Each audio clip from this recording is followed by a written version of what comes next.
રાજકોટમાં રહીશોને નોટિસ ફટકાર્યા બાદ મામલતદાર કચેરી પર અત્યારે રહીશોની લાંબી કતારો લાગેલી જોવા મળે છે।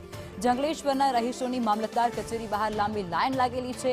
અલગ અલગ આધાર પુરાવા રજૂ કરવા માટે આ અરજદારો ત્યાં પહોંચ્યા છે। સંવાદદાતા મયુર અમારી સાથે જોડાયા છે।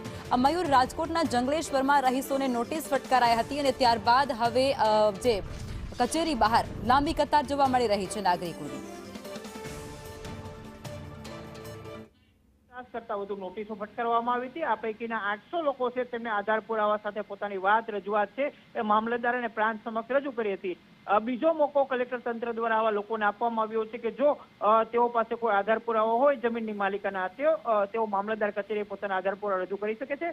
બીજા તબક્કામાં 400 જેટલા લોકો છે તેમને નોટિસ ફટકારવામાં આવી હતી, મોકો આપ્યો હતો। આ પૈકીના લોકો આજે ને આવતીકાલે 2 દિવસ સુધી પોતાના આધાર પુરાવા રજૂ કરશે।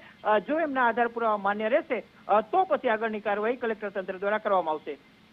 જી, આભાર।